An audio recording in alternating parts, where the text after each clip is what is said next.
How do we focus our minds? This focus of the mind is actually very important for success in the world and in spiritual life also. Swami Vivekananda said, the difference between an ordinary person and a great person lies in the degree of concentration.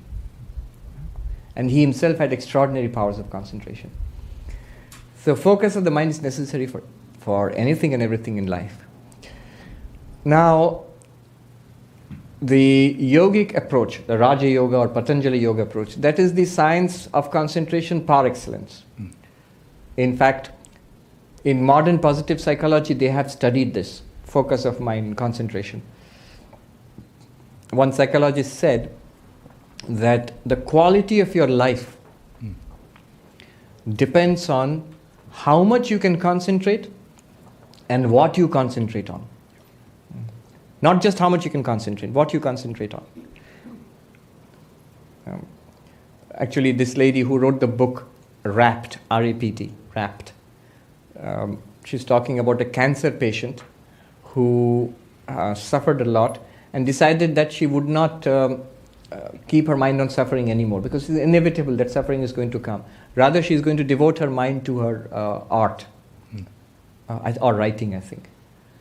And as she learned to do that, she found the quality of her life became better. In fact, subjectively, she was happier than before cancer. So she says that what you think about. So am I thinking about my writing and art, or am I thinking about the pain and the cancer and the co-payments and so on? What am I thinking of? Where do I put my mind? And how much of the mind I can put on that? Milton said in Paradise Lost, the mind in its own place can make a heaven of hell and a hell of heaven. So it has been studied. A classic book in this regard is Mihai Csikszentmihalyi's Flow. You're aware of that book? Yeah. So he has studied this phenomenon of attention and its link with the quality of life. And in fact, he mentions Patanjali Yoga there.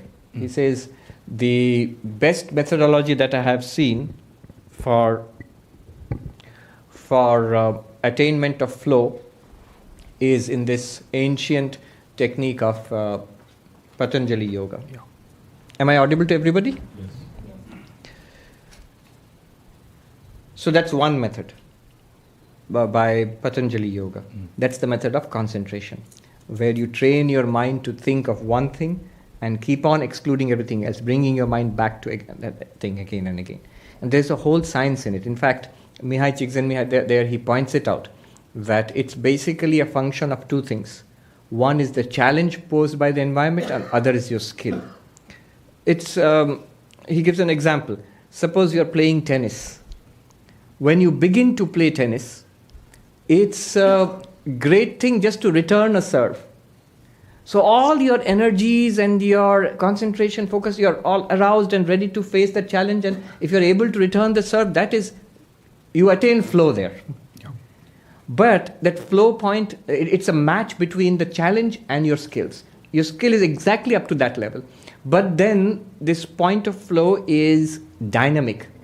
After some time, what happens is, if you keep just returning a serve, it becomes boring after some time because your skill has now exceeded the challenge. Now you need to up the challenge. So maybe you need to play a game. Then you maybe need to play a game against a good player, and so on. So this flow, focus, is a question of challenge and skill. Too much challenge, like in a workplace which is full of pressure, many people know in Manhattan it's like that. Then if your capacity is below the level of challenge, it leads to anxiety. Yeah.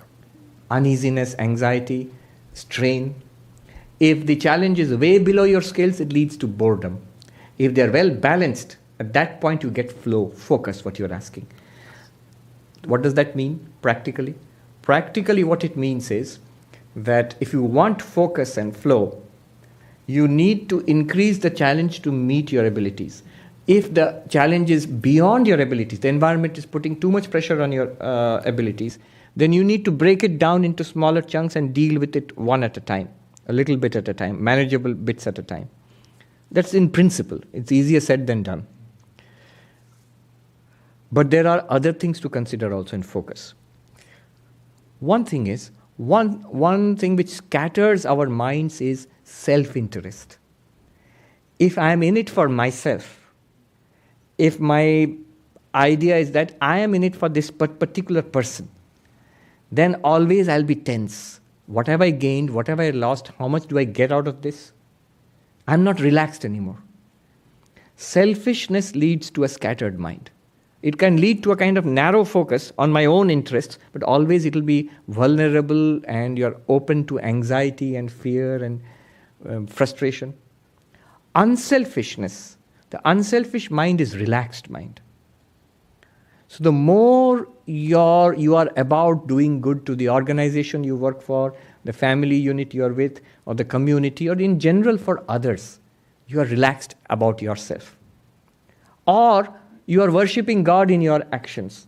You're offering all of your actions up as worship of the Lord. It's not so much what I'll get out of it. Swami Ranganathanandaji said, what is spirituality after all? Simplest definition of spirituality, most practical. He said, spirituality is, when I close my eyes, I find peace within. When I open my eyes, my attitude is, what can I do for you? With eyes open, what can I do for you? Here is the world, what can I give, what can I do? When I close my eyes, there is peace within. Our problem is just the opposite. That Swami, when I close my eyes, all sorts of disturbance within. All sorts of thoughts, restlessness within. And when I open my eyes, not what I can do for you, what can I get from you?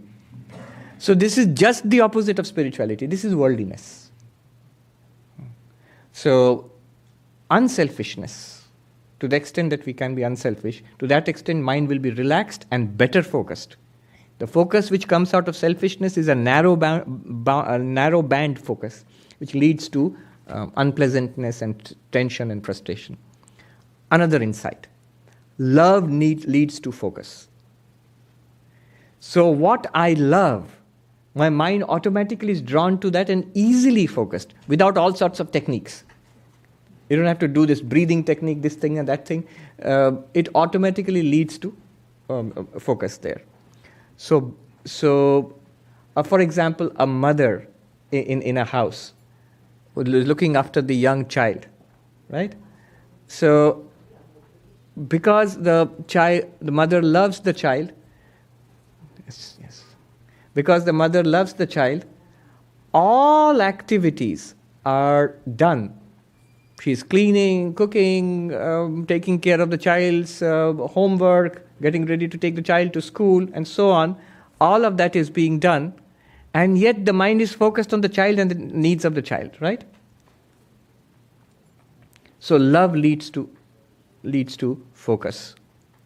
Bhakti, devotion to God, leads to focus automatically and easily, without effort, effortlessly so.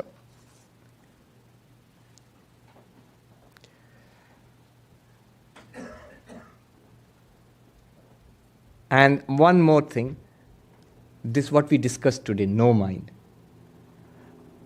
When you realize that you are that one existence consciousness bliss, and all of this world is your appearance, then the mind remains calm and steady, like the unflickering flame. Look at the mind of that prince, the story of the princess of Kashi. The mind of the prince was disturbed and agitated. You will smile and say, unnecessarily so. For what? But that's exactly our condition. Unnecessarily so. For what?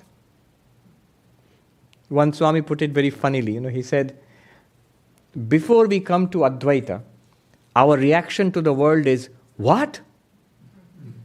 And after we get Advaita, our reaction is, so what?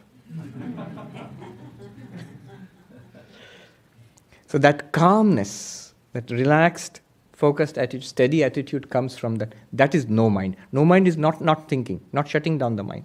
That is no mind. So these are some of the ways. If you have those who are discerning, you would have seen, I basically talked about Karma Yoga, Bhakti Yoga, Raja Yoga, and Jnana Yoga.